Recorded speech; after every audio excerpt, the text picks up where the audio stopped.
Welcome to the Cookbook, where we invite guests on to share the ingredients of what has helped make them the successes that they are. All of it, the good, the not so good. You're not going to find anything half-baked here. And our kitchen gets messy sometimes. That's when the fun starts. So come on and join us.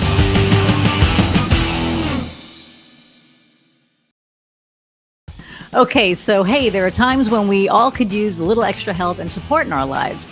Whether there's something you're struggling with or just seeking connection with other people who understand what it's like to be in your situation, Inovia Behavioral Health can help.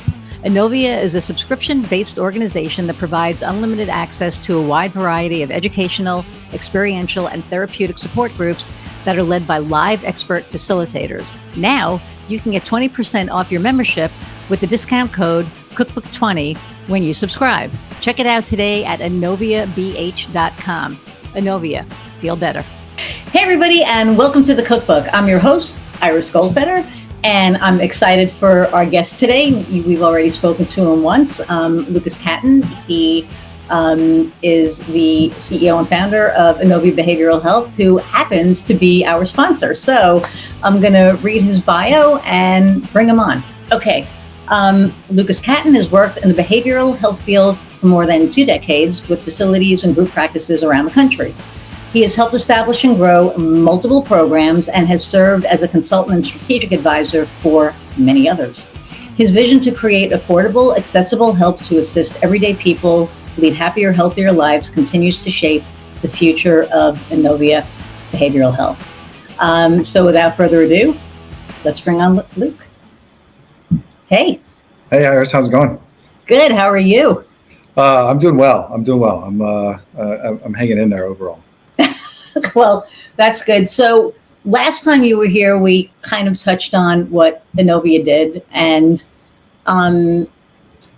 apparently, I guess when we were doing certain interviews, I would try to, because we have like your ad in the beginning and then your ad at the end. And I was trying to promote in the middle, and Kofi was like, stop. You're making a mess of it. Because I would like read, the different programs that you had. And so, but since you've been on, I guess Inovia has gone through a lot of changes. Yes, it's been pretty crazy in a good way. It's one of the things that we started out to do from the beginning was to work with people and walk with people through life, through their experiences in life, and how can we provide support. So the best way to describe that is that we're a subscription-based prevention and maintenance organization. We provide unlimited access to a wide variety of educational and experiential and therapeutic support groups that are applicable to people's everyday lives. And they fall into 3 main categories. There are health and wellness, there are mental health and recovery, and there are work and personal relationships. And so these things are things that we all deal with and that we all have a need for at some time in our lives, either through ourselves or through relating through a loved one or coworker or family member that are experiencing one of these things. And how can we get the help and support that we need in times that we're maybe not doing great, and times where things are really fantastic, but we still want to continue to improve and connect with other people doing a similar experience in life. And so where you were last time, I know that we talked about, the different classes and all of this, but now you said that you're going through changes. So what are some of the changes that y'all are going through? Absolutely. Well, one of the really exciting things for us is that something that we've been planning for from the beginning, but we had to get to a certain point before we could do that, and that's to be able to work with adolescents. And the mental health struggles of our young people in throughout the country have been really exacerbated through everything happening with pandemic, where kids were stunted in their growth and their socialization and their isolation and loneliness and lots of different things, and not sure how and where they fit in life and how to be able to get this extra support in a non-clinical way.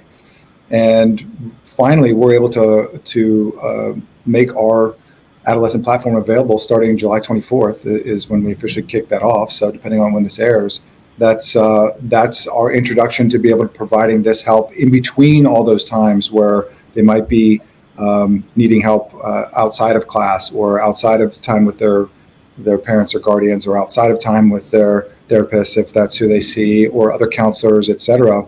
And how can they connect with each other as well in a safe, supportive environment? And so that's really, really an exciting thing that we've been wanting to do from the very beginning, and are finally able to start doing that.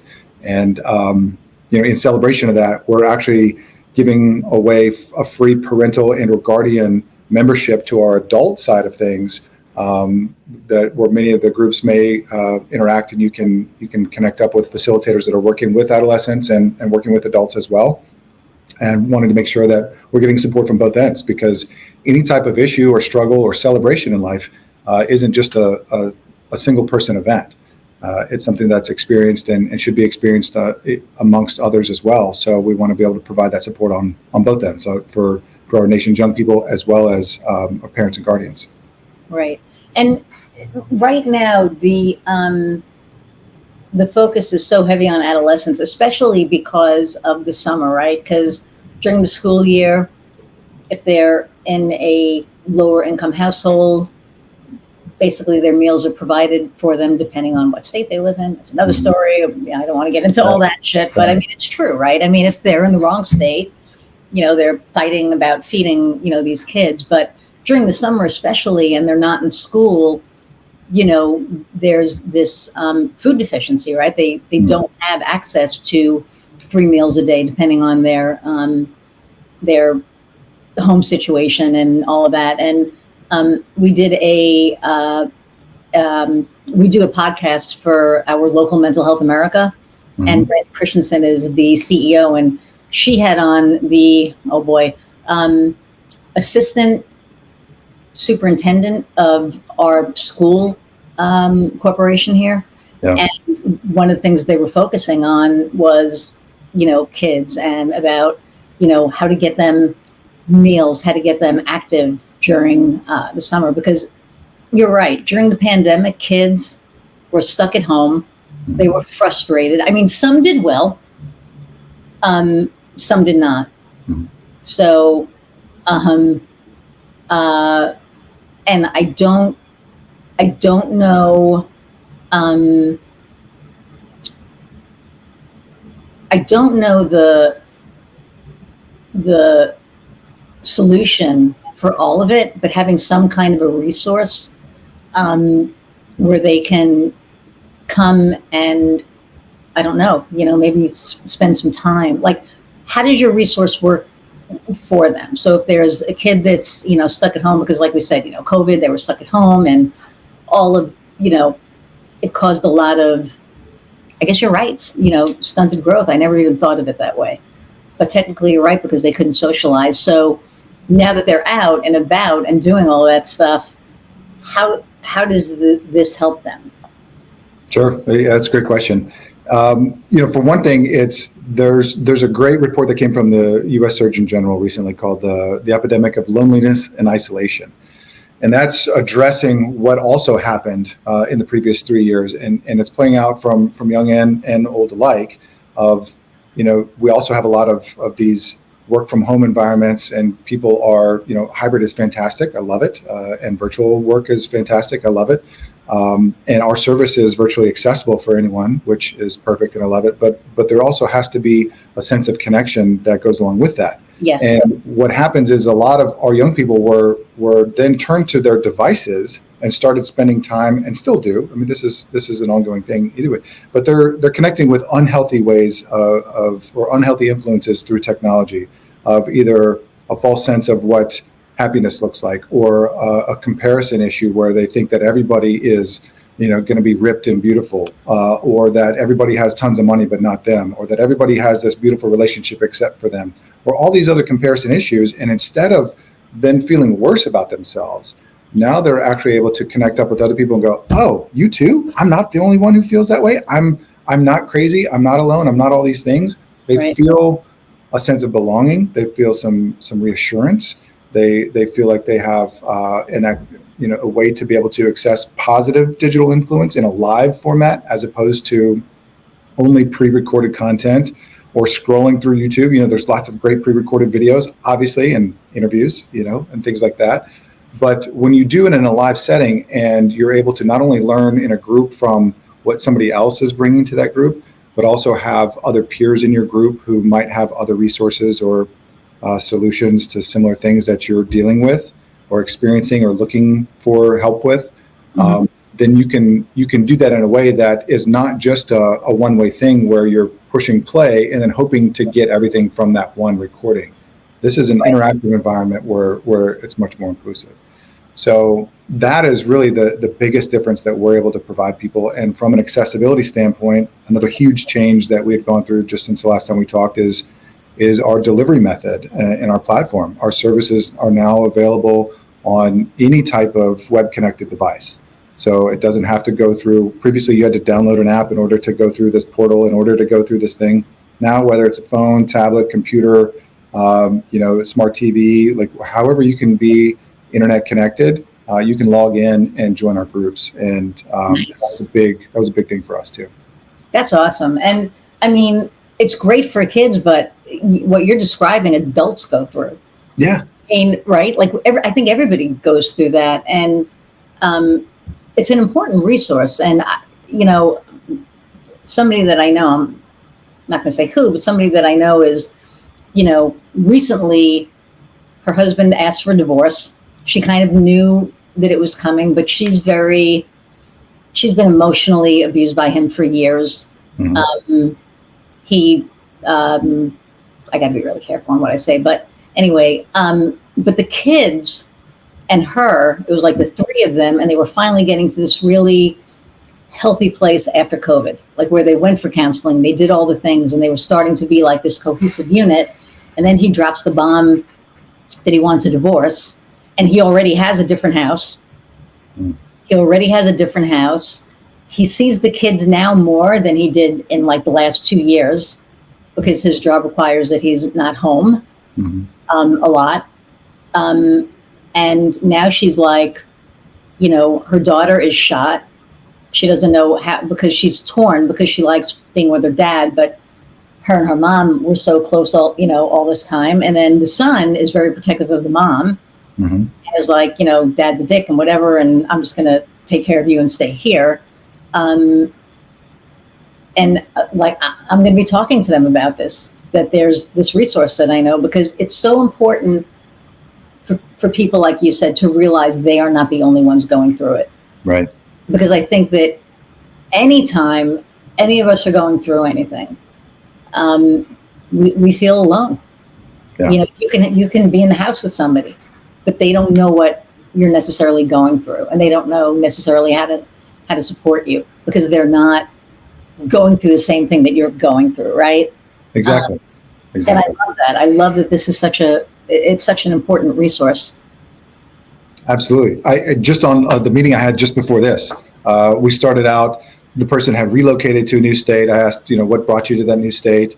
And it started out with divorce. And so we immediately jumped into that. And that's like, we have a divorce support group, for example. So not only can we help with personal relationships, including family changes in environment for the kids through the adolescent platform, but also in the case of divorce, we have a divorce support group for the parents. We have relational support, whether it's work or interpersonal relations. Otherwise, another group on the adult platform as well. So it's like we can address these topics from both sides in an appropriate manner with other people that are either currently experiencing it or recently experienced it, and that are there to also lend support for other people to know that, like you said, they're not the only ones, and that even though their situation may feel unique, it's other people have gone through this too, and you can learn a lot and really draw a lot of strength from that as well. So does your program have anything for like entrepreneurs, people who are entrepreneurs that may be going through stuff, like entrepreneur specific? Because I'm wondering if that's, something that, because obviously this is about entrepreneurship, right? And we go through a lot of shit. Like I did a launch. This is like so crazy. I'm doing a challenge at the end of the month, and I paid for this quiz to be done. I'm not going to talk about the money, but I paid for a quiz to be done, and the quiz basically kind of pares down who belongs in the challenge, right? Because if you have all this knowledge, you don't need to be in the challenge. And I don't want people in the challenge to throw their money away. Right. To me, if they're curious and they want to see what it's like, I'm fine with that. But if they're joining, for the wrong reasons, I don't want that. That's not why I'm in business, right? I want to help people. So, so I went through 3 weeks ago, like a meltdown, because I was like, oh my God, I'm scaling. Holy shit, I'm scaling, right? Oh my God, I need a CRM. Oh my God, I need a payment system that's not QuickBooks. Sorry, QuickBooks. And like, I need these things because of this challenge. And I never would have known if I didn't do this challenge, like the things that I needed to put in place. I have a very strong network, a very strong support network. I'm in the group, the Dames that we talked about, and we're all female entrepreneurs.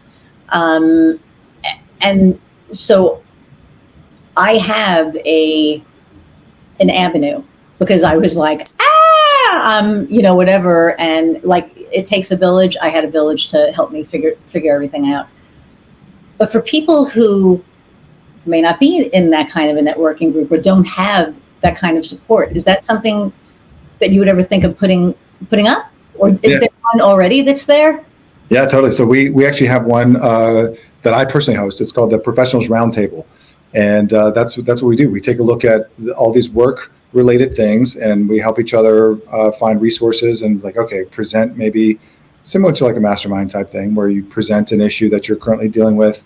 Do other people, have you gone through this in your business? How do you address it, or how have you solved it in the past? What kind of resources are available? But also, how does that translate in our personal lives as well? Like there are things as entrepreneurs and as founders and other business owners and professionals in lots of different ways. You don't necessarily have to be an entrepreneur to experience many of these things. But how do you balance these things out sometimes? Because oftentimes there may not be such a thing as a perfect balance, but you can address them in different ways. And so it really is about that, about blending that personal and work relationship to the point where you're expanding in both or growing in both, and really solving a lot in your business specifically. See, that's awesome. And it's funny because, you talk about how it affects your personal life. I haven't worked weekends on purpose for the last 8 months. During the start of this launch, I was working till 11, 12 o'clock at night, every single night on the weekends. My wife was like, what the hell? Yeah.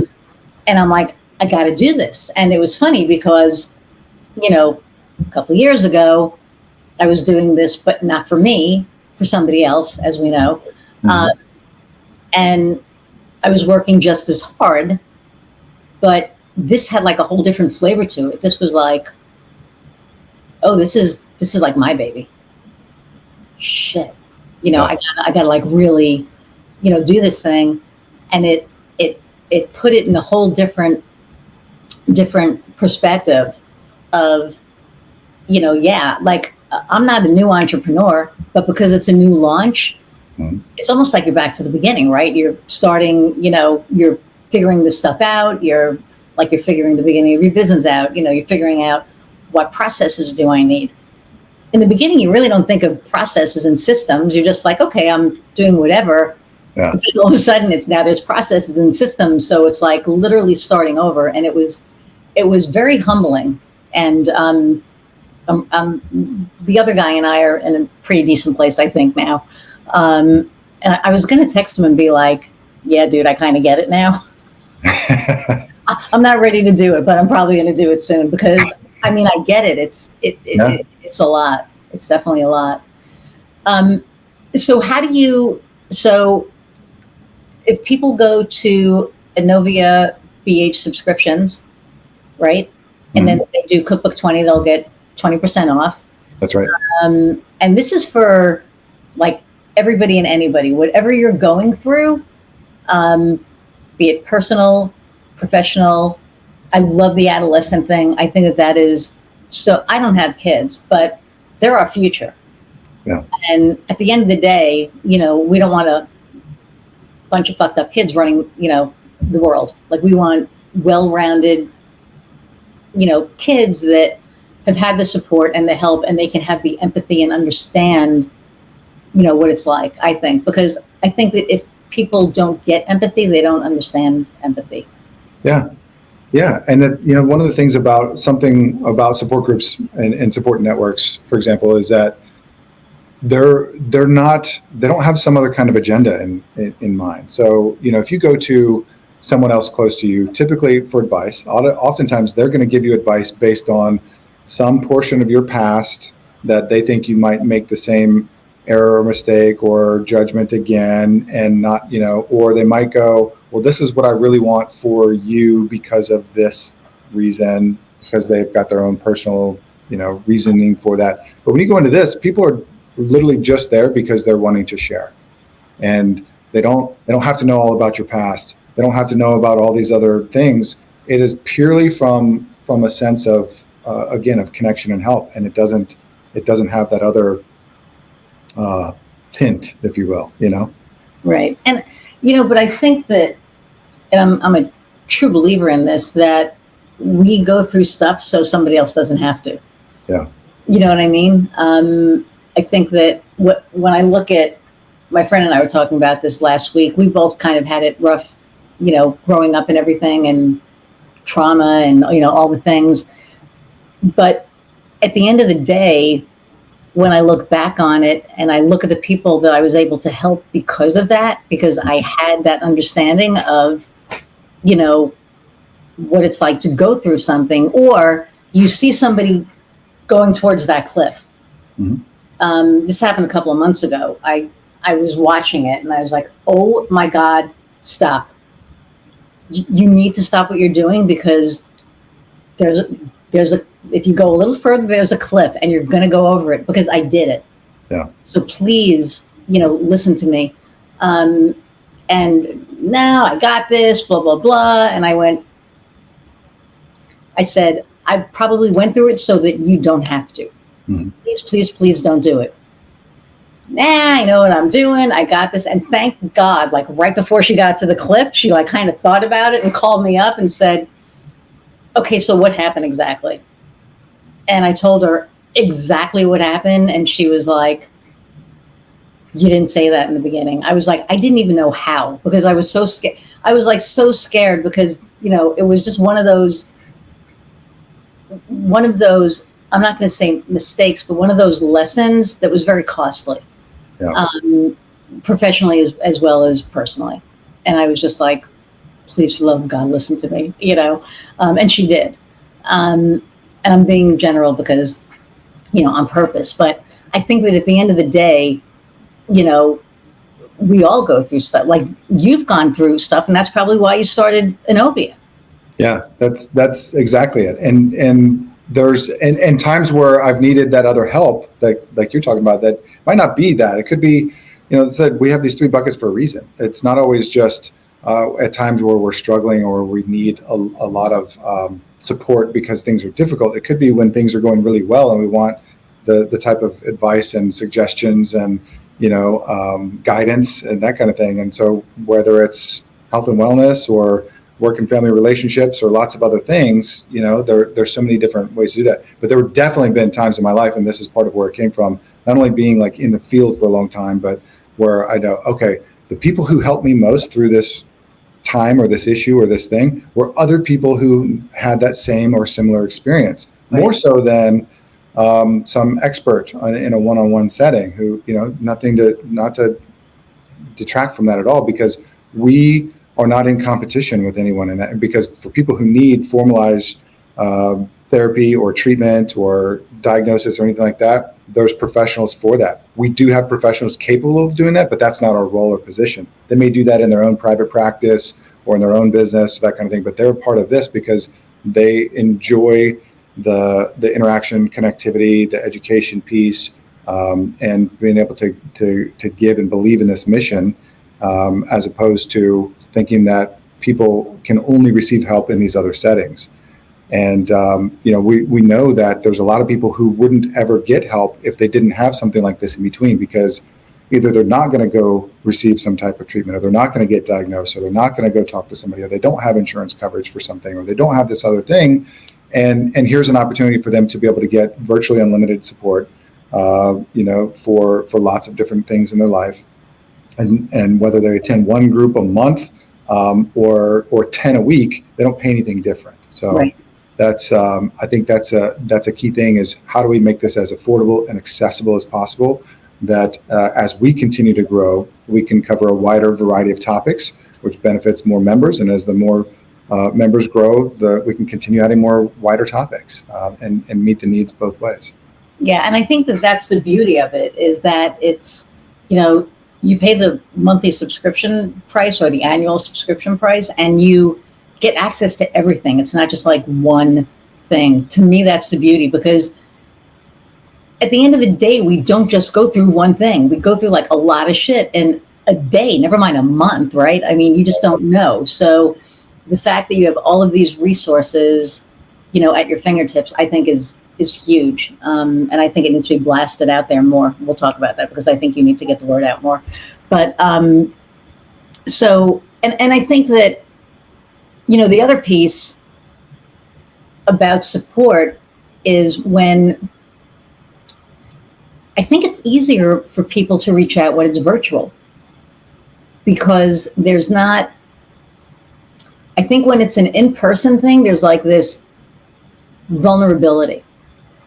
And it's easier, you're not a keyboard warrior, right? Because you can see faces and stuff like this, but it's still in a screen. Yeah. So they can be more, I think, open. I think it gives people permission, because there are a lot of people that in person, they will not open up. Yeah, there's a sense of security and safety there. Absolutely. Absolutely. And on the flip side of that too, is that there's some people that are now, especially having been that, are craving in-person services. So we just are in the process of opening our first office. I was going to ask you about that. Yeah, in the Atlanta area, and we're going to continue opening offices around the country and around the world. We've got an entire platform in Spanish that's run by. We've got a COO in Spain who's running South American groups and in Latin America and over in Europe. And it's like, there's this hybrid element to where we want to be able to give people options and choices as well. But yes, 100%, you're correct that, it takes a lot less. You can take some of the anxiety out of like, okay, I'm now going to go join this group, and I may not know everybody there right now, or maybe a little bit nervous about joining it. But once you get in, you realize, oh, this is not only is it totally safe, but it's very welcoming and supportive, and beyond that too. I actually had a friend who was going through some stuff, and I told this person multiple times, like, we have a group for that. Like, you know what I mean? Like, it's like one of those, I was like, look, it's not my group. I promise we have a group for that. Just go meet this facilitator. I promise that person is going to help you with what it is that you're needing. And sure enough, I got a text like later that night. It said, my fight or flight system was really kicking in, and it was kind of thing. And then it said, but I feel effing amazing. And Yeah. so that was exactly what I needed. Thank you. And it's like, yeah, like, I know it can be a little bit nerve-wracking at time of doing something new, or trying to build this new habit of jumping in and doing this instead of scrolling through social media and clicking on memes. And, next thing you know, an hour goes by. That same hour could have been spent enhancing something in your life, as opposed Exactly. to. I call that doom scrolling, right? When you're looking at all that shit and you're like, and it's, like both sides. I mean, Sure. I think last week I was like looking at Twitter, and I had to put my phone down. I was like, this is insane. Because like after a half hour, I was like, how much longer, is it before we get like World War III starts, or, whatever. And I started freaking myself out. I was like, what are you doing? I'm like, I'm doom scrolling on Twitter. And she's like, look at the slots, you moron. Look at the cats. If you're going to be on Twitter, look at the, dogs, and that other shit. But it pops up in my feed. Yeah. And then you don't have, like, if I block something now, it doesn't necessarily block it. Really? Wow. Okay. get into that whole thing because I'm like, block this. And then I open it up and there's like this thing and I'm like, block that. Like, why is that on there? So I try to stay off of Twitter. Probably going to shoot myself in the foot right now, but I don't care. I try not to be on social that much. I have to do stuff for certain clients, so I'll do that. But I like LinkedIn. Sure. LinkedIn's my friend. They don't get. Some people do get political, and then I can step away. Yeah. It's like I'm removing myself. We're not even responding, so that's kind of cool. So you're talking about opening locations nationwide, globally. How do you go about that? Like, do you have scouts in states and, scouting at locations? Because I'll help you scout Indiana. There's a lot of people who need this shit here. Let me tell you what. So is that what you do? Or like, how do you choose like what location you're going to open up next? Yeah, good question. So I do a lot of things based on feel and feedback. And that served me well in the past. And I've learned throughout this time, especially making a lot of mistakes in the past, when to pay attention to things and when not to. And part of that is really learning to, again, hone in on like the feeling and feedback of what's happening. And so I don't have like a predestined next location necessarily. We definitely can do something in New York. We definitely want to do something in Madrid. We definitely want to do something in Nashville and continue out from there. But that's primarily because we also have facilitators in those areas who are already building a presence, even though they're doing so virtually, they're still there physically. And so we have people who are committed, who are on our team, who can help be present in those offices and be part of that community specifically.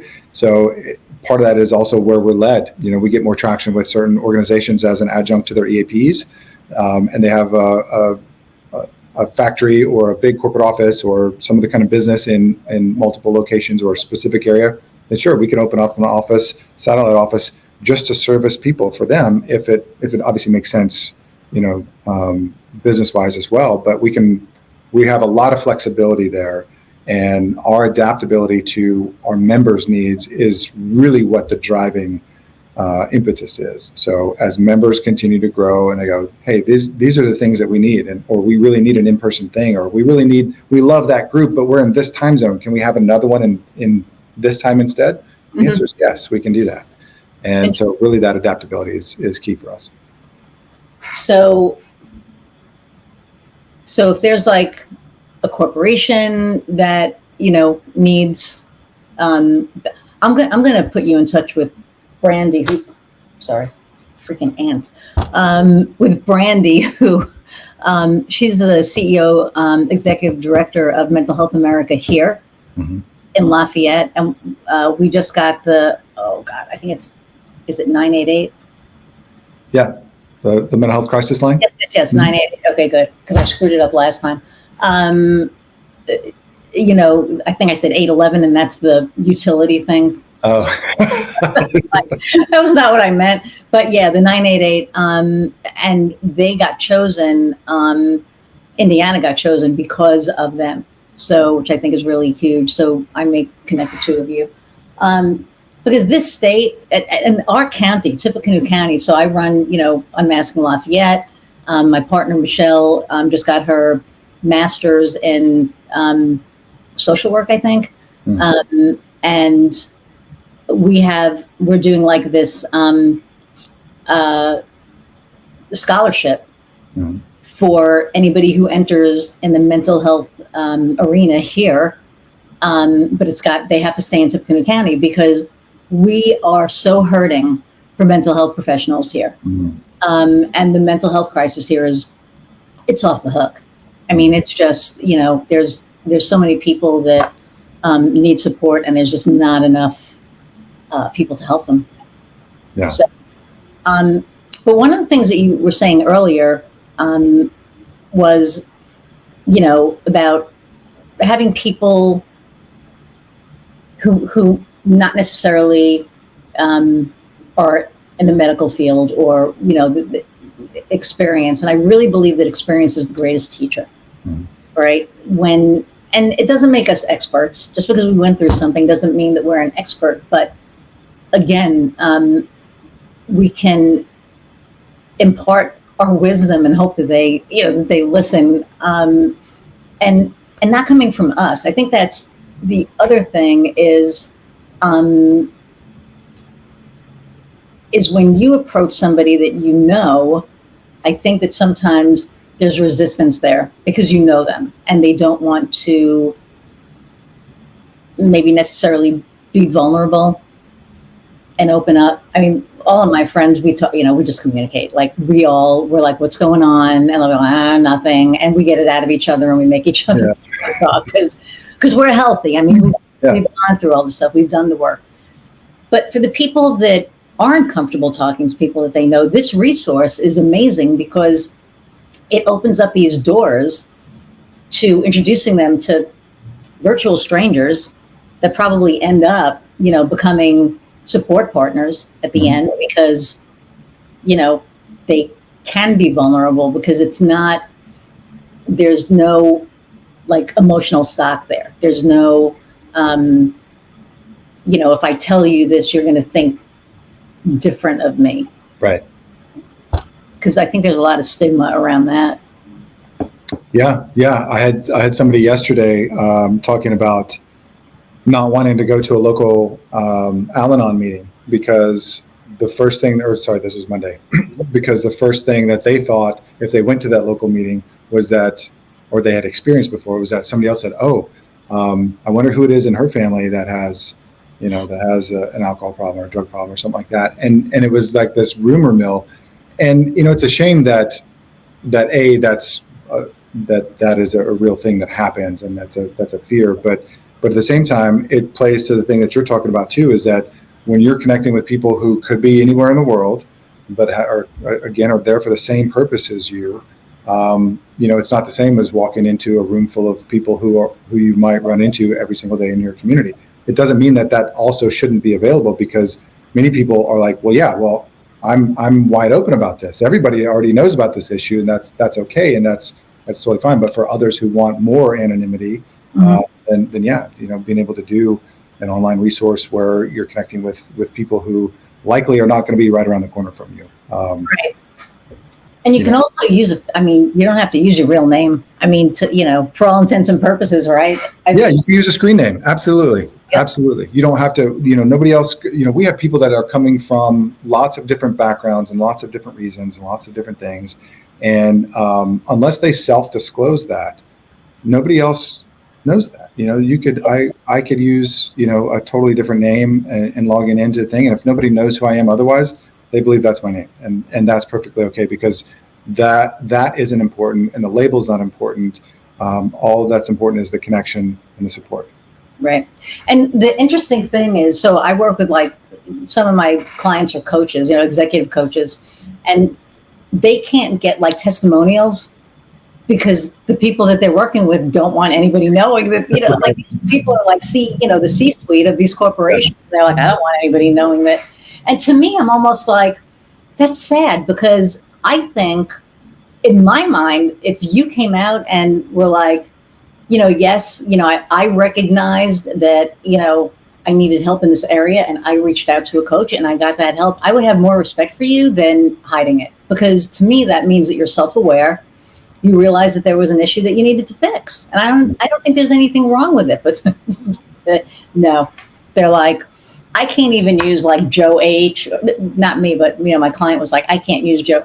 So I said, well, can you do something general? And yes and no, because depending on what you say, people can, kind of put two and two together. Yeah.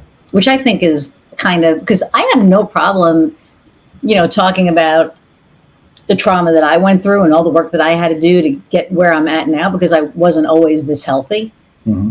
We could thank our buddy Jeff, because Jeff really gave me my aha moment, and I'll say his name now. I don't care. But, he really, he was like, there was something in your childhood and you handled it a certain way. And that was, and, Jeff, he's so, tender and gentle.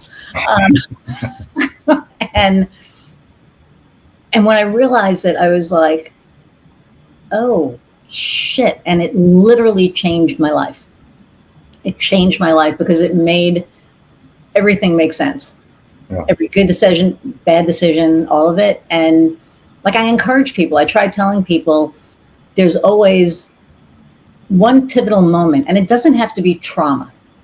Because I had somebody go, well, it does, everyone talks about trauma and not everybody goes through trauma. It doesn't necessarily have to be trauma, but there is one pivotal moment in your childhood that starts the trajectory of your future. I firmly believe it. And it could be negative, positive, whatever, but there's something there. I wish that, I wish there was a way.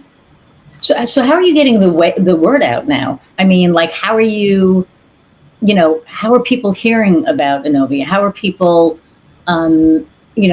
signing up for it and realizing the value that this thing offers? Because this is, when I think about it, like I said, you can go through 10 things in one day and you have everything right there because you're not just paying for one thing, you're paying for all things in one payment. Yeah. It's been a lot of different ways. And because we have a lot of different entry points, we have groups that are really designed for certain sets of people, for example, that we have people joining for different reasons. And so some of it is through traditional facilities as an aftercare or prevention level. Some of it's coming from, we now have a way to work with primary care physicians, OBGYNs, pediatricians, geriatric doctors, regular family practitioners, where you can actually use your insurance to join our groups through behavioral health integration. And really there's this huge push from both ends of general behavioral health care and general health care, physical health care, coming into the middle and realizing that they are one and the same discussion. They both affect one another. And by addressing mental health and behavioral health as a whole in a way that's supportive and that's going to especially relieve stress, then by relieving stress, the result in your body means better sleep, less cortisol, your hypertension, might go away. So you're not now beyond whatever blood pressure medication or all these different things that can be led back to a bout of trauma, as you mentioned, right? Or just things that are generally causing negative stress in your life, or other things that you're needing help or difficulty with, loss of a loved one, or that kind of thing.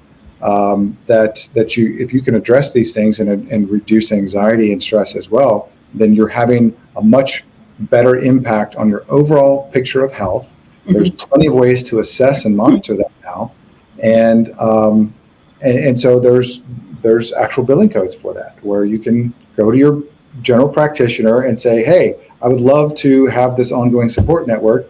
They know how to help set it up to where you can actually make more money in your healthcare practice by connecting up with them, and we get the benefit of it in between. It's like there's a lot of different ways to be able to do that now. So it depends on the avenue that they're coming in, but now that we're also starting with schools, mm-hmm. with parents and that, but also college campuses. We have a whole thing rolling out with colleges and universities now.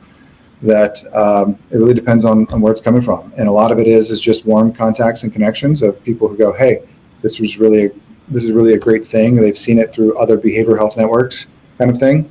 But really, we're beginning that process now. Finally, 1 year in, learning how much we've learned, been able to adapt to the needs of our members. That's growing every month, and be able to continue to provide a better overall service that helps get the word out more. Right. That's awesome. You should have a podcast. I'm just going to say, I mean, really, if you think about it, what you do is it's so important for the resources to be there for those three buckets. Yeah. And I feel like I could just say this like all day long, that it's even for the mental health professional, they need somebody to talk to. We've got a therapist support group. We have a support group just for therapists. Yes, we do. And it's well attended. Yeah. Right. I'm a marketer. I have a fractional CMO because, I'm marketing for my clients. That's what the launch did. I was like, oh shit, who's marketing for me? Yeah. Nobody. Well, now I have help with it, but it's like physician heal thyself, right? So I love that you have that. I didn't know that. So yeah, therapists out there, there's a group here for you. I mean, so coaches too. We have one for coaches as well. We have a coaching like supervision support group also run by certified coaching trainers. So it's like we're really trying to again cover as many entry points as possible, so that people also find out other areas that they can benefit from and connecting from. And we've got upcoming a lot of things coming up as well, which we're excited about. I can't wait to hear. I'm going to have you on every few months as this thing grows, because I'm flattered that, you're sponsoring us. I mean, I always say that, but what you do is just so important, and the need, there's such a need out there, for all of it, that, one of my next, guests, Tiffany, who I know, was talking to, does, aroma. It's like medical aromatherapy. Like, she has a degree in it, and she talks about different different ways to get healthy. And so I know she reached out to you, and I have other people that I talk to, about, I'm like, they have this thing and they're always looking for new, like my mindfulness coach, she's probably going to be reaching out to you. I'm like, they probably have something, but they don't have you. There's something about her that's so different. I sat in, it was so funny. A friend of mine last week was like, hey, so-and-so is doing this mindful thing. And I was like, okay, I'll go and I'll listen. And they did the meditation and they started like talking, and I couldn't stay because it wasn't Diane. I was like, it just didn't feel like, I didn't connect with it. There's something about her that's really cool. So, but I'll connect you guys. So what is it that you want people to know? Like, what are some things that you really want out there, in the public that people can kind of latch onto? And I think the biggest thing, and I actually did like a very short video about this the other day, because it had come up in another conversation, is that the assumption that a support group, just by the name of it, is only for people who are struggling or needing help in a time of difficulty. That's not the only thing that we're created for. It's for all these other times. It's for ongoing. It's for working with everyday people to lead happier, healthier lives in whatever that may look like. We have, Dr. Progrellis, who's in our office today. She's a chiropractor, and she's running a group which will be second and fourth Thursdays every month, that talks about basically it's stress hacks. So how do you interpret all the different neurological signals in your body and how they present themselves as stress, and how can you do things to help alleviate that, whether depending on how that presents for you. So there's this whole educational piece that becomes an experiential group that is literally just doing nothing but helping you feel better. And that's why that's our tagline, is feel better, because that's what we're about. And now with some of these partnerships that we have going on, is that we're actually able to start quantifying that through measurements, assessments, and outcomes. Nice. We don't ever want to get into the position of collecting personal health information in terms of like a HIPAA compliant covered entity. We can be partners with the covered entities that have to do that, and we adhere to their standards for those purposes. But we're not a treatment provider. We're this space in between. But we do have partnerships that are currently already in place, and other ones that are in the works, where we can help people if they're wanting to track the overall health and wellness of their employees, for example, and you want to get a snapshot of that, and they can do anonymous randomized surveys within there, or assessments within their population of employees, and then have them be directed or recommended to various groups that are going to improve or address those symptoms that come up for them. And then they continue to reassess every month or every quarter, and you track that progress along the way. Then in a very inexpensive manner, you're able to prove not only are you reducing thousands and thousands of dollars per person per year, but you're making them more productive at work. They're showing up better in their relationships at home. They're getting along better, in the boardroom, or all these different scenarios. And that's that compounding effect that happens when people feel better. That radiates into other ways. You're emitting an energy to where you're enhancing your environment. You're not drawing from your environment. And whether you're starting from a point of struggle or starting from a point of exhilaration, there's always room for improvement because there is no end point. There is no, and you can always continue improving. So those are some of the things that we're looking at as we continue to grow. Is not just how do we help people feel better, how do you measure it, how do you continue to improve upon it going forward for lots of different purposes beyond the obvious. So for any of the business owners listening that have employees, would they reach out to you? How would they, get in touch to be able to provide the service for their employees? Yeah, you can reach out to me directly, info@inoviabh.com. Otherwise, there's a contact form on there at inoviabh.com. And I'd love to set up a conversation and see how we could best help and support you and your people and be able to document and show how not only how you're going to make your general environment better, but also save a ton of money as a result. Yeah, and a happy worker, is definitely going to. I just muted myself. Be more productive. Yes, they're going to be more. Excited to work. I remember, working for companies and I was miserable. It was either with the company or I was just like miserable on my own. And when I was in those miserable states, I just didn't want to do shit. You don't want to, it's like you have to. So I have to do this and I get it done. But, am I getting it done to my best capacity? Probably not. Yeah. When I was happy, you're firing on all cylinders. And so I think it makes a whole difference.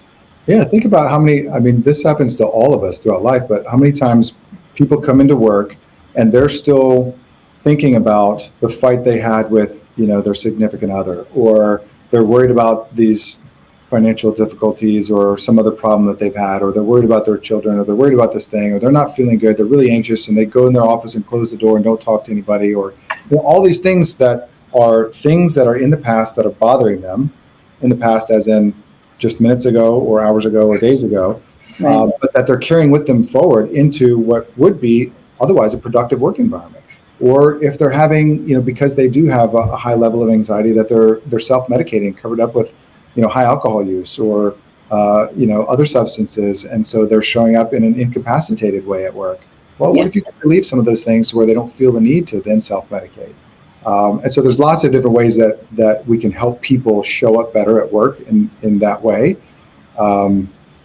Even from like a relapse prevention standpoint, if you want to talk about substances, a lot of recovery programs end talking about substances, but what about the rest of the lives that could be triggers for their relapse?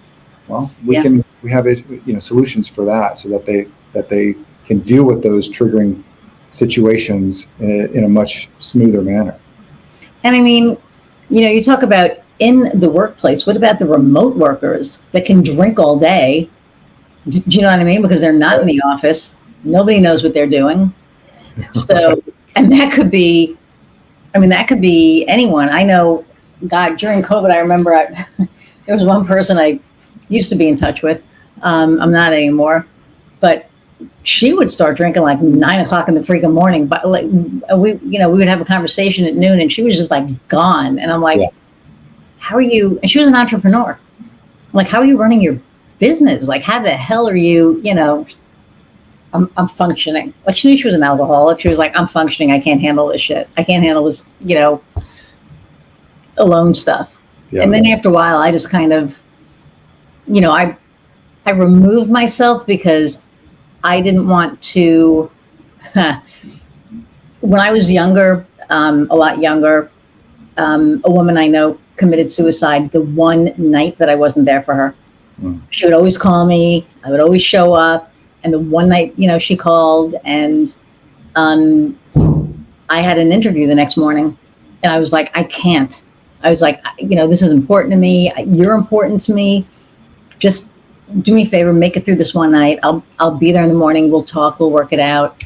And I went on my interview and didn't hear from her. And then I called somebody that we knew. They didn't hear from her. They called her mother and she killed herself. And then I was in therapy for like 3 years after that because I was like, oh my God, I killed her. Like if I would have gone, you know, and I know now that it wasn't my fault, but that was one of the traumas that I carried for a long time. And then I literally, it was so weird. It was like when this was going on, I was like, no. And I removed myself from the situation because I didn't want to put myself in that situation again. Yeah. And it was one of those self-preserving kind of things. Sure.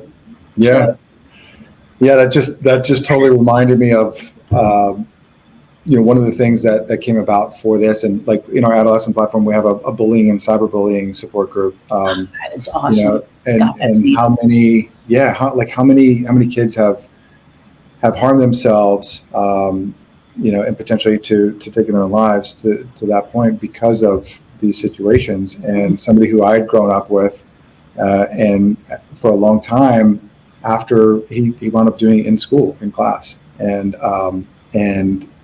for many, many years, it haunted me at a different level to where it wasn't someone I was close to, but it was somebody as being someone who feels deeply for other people. I felt like there was something I could have done throughout all those years to support this person, let him know that he's not alone, that he doesn't have to do all this by himself, and that people do care about him and things like that.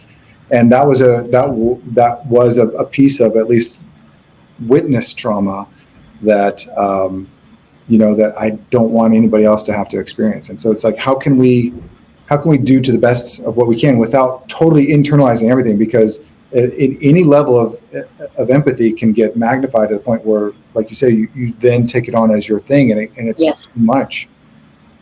But there's something that can be done in between of how do we either point someone to a resource or just have a simple conversation or let them know that there's these other things available or that kind of thing. And it was sort of like after having gone through a different type of bullying situation myself as an adult, and then being like, wow, I now really understand what it feels like to be completely alone and like nobody's on your side or on your team. Wow. And knowing that there's a way around that. And the thing at the time that helped me with the most were other people that I wound up finding who had been in a similar situation. And so if I were to really draw the idea back for Inovia before then, it's not like it's support groups or some novel approach, but there isn't anybody who's trying to go as wide as we are for as many different areas and as many different types of support as we are, because we really do want to be a resource for people of any type of background eventually, and any type of language eventually, and any type of thing, to where they feel like they have a place they belong, because belonging is key. And there are online translators. Mm-hmm. So if you're speaking in one language and they're of a different country or whatever, they can put their translator on and it will translate the conversation for them. Yeah. So they'll understand. They may not be able to participate per se, or maybe they can if there's a translator on the other end. I don't know how that works, but I know that they do have translators, because I thought that I actually found one. I'm like, okay, that's pretty cool. So yeah. I was looking at this thing in French, mm-hmm. and they didn't have the option for English subtitles, but there was this translator. So I went, all right, I downloaded the translator and I can watch anything now. Wow. So yeah. So it's pretty cool. There's so much technology out there now. It's just, which is why I think this is so timely, because we do have the technology, and, COVID did make everything very local. Like you could be in, Lisbon right now or wherever, and, we'd be having the same conversation because it's the internet. That's it. Right. Yeah, and we do. I think we have facilitators in 4 continents, and I think 8 different countries so far already. So the furthest away is South Africa, and we've got some pending from other spots. So it's like there's we've got Bosnia and Spain, as I mentioned, and certainly South America and Central America and U.S. and Canada. but that is the thing, that how do we take this community and remove the distance from it, to where it doesn't matter where they're joining from. And one of the things that I should have asked, like first, are there LGBTQIA groups and communities that they have outreach for as well, or? Yes, so we keep looking to add that. Just to be 100% honest, we talked about this a little bit last time. Mm-hmm. I lined up another person, and this is. I live in the South, and there's been some really really terrible things that various states and political things that have been going on, and that has made some people that I know that work in this space that want to run support groups actually afraid to do so because of ridicule, which was really frustrating. Wow. Not for our purposes in terms of frustrating, but frustrating that why is there this environment where they feel unsafe to be able to do that. So we're still working on that. Another issue we had is that some of them were therapists, and the type of therapist that they were and the type of group that they wanted to run required specific licensing laws, and that is another issue with reciprocity, since we're not offering therapy, but sometimes the groups can get more of like a therapeutic process group or a therapy process group, mm-hmm. in which case it is subject to licensing laws. So we're really working on that, and it shouldn't be this difficult. So if there is anybody watching that would love to operate a peer support group, because that's really what it's for, it's a peer support group, mm-hmm. Then please, I want to talk to you. And I may know a couple of people here that actually might be good candidates. So I may send them your way too, because it's important, especially with these laws that are coming out. Don't say gay. And if it's a transsexual kid, or a kid that's trying to transition, now they can't get the medication that they need. And if they've already started, they're screwed. They can't get the medical help that they need. They can't get the mental health that they need. There's like so many negatives out there. I did a thing last week on LinkedIn. We did a Hogwarts, I think it was like a marketing strategy smackdown, and one representative of each of the Hogwarts houses, mm-hmm. Were like coming up with these different marketing strategies, and all of the proceeds, there was like a QR code that people could scan, and all the proceeds went to I'm going to forget the name of it. That sucks, but it's the Transgender Law Center, I think. Okay.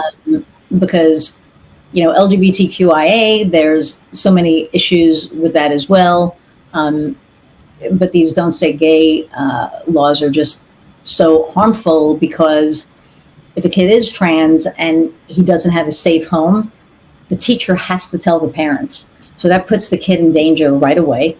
And then it also makes people hide if they are feeling, whatever, because they don't want to, and then they can't live authentically. And I think everybody, and it's not just because I'm gay, I'm not trans, but, I'm human, and I believe in human rights. And I just think that everybody should be able to live authentically. I don't care who they are. Yeah.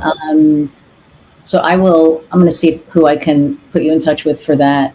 And that should have been one of the first things I said, because I was thinking about it before we got on, and then we started talking about all the other stuff. But so we're at 1 hour and 6. It goes by so fast. And I know we didn't talk a lot about entrepreneurship today. We kind of touched on it a little bit, but I really think that it's important that this platform gets out there, and it's not just because they're my sponsor. That just was happenstance. This is a really important platform because there's so many things. And, like Luke said, it's not just about mental health. You could be having a great day, and then you could have people to share your great day with, right? I mean, it doesn't all have to be negative. Yeah. But it's this platform that you pay one monthly fee, or you pay for it annually, and you have access to all the programs, not just one, all of them. And if you use the code Cookbook 20, you get 20% off of whichever subscription you choose. So I want to say thank you for spending time with us again today. Hang on, if Kofi is there. Kofi, are you there? I think his power went out.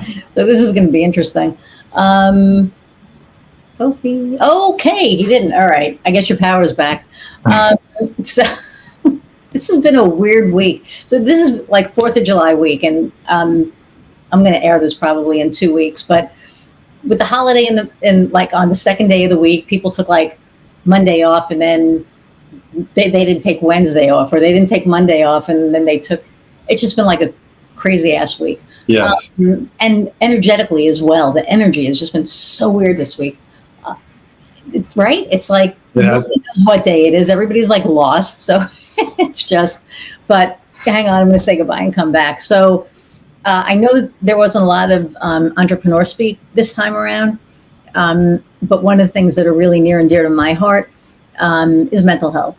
And to have a platform like this that is for not just mental health, but for everything. It's like anything that you can think of, there is a class here, and it's AnoviaBH.com.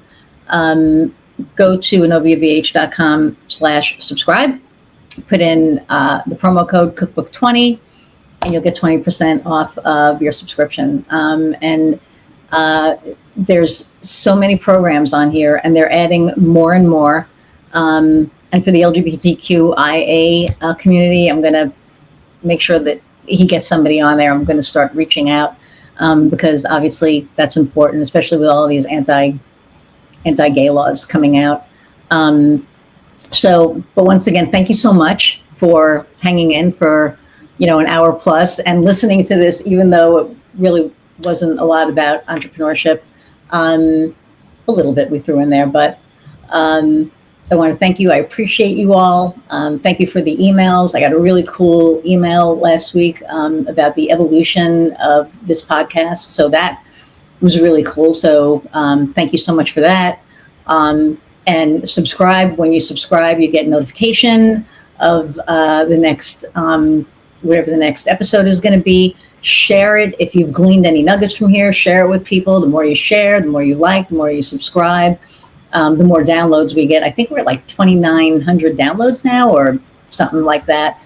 So keep downloading because then that helps us. But again, thank you. I appreciate you all. And until next time, go out and find a light your fire. See ya.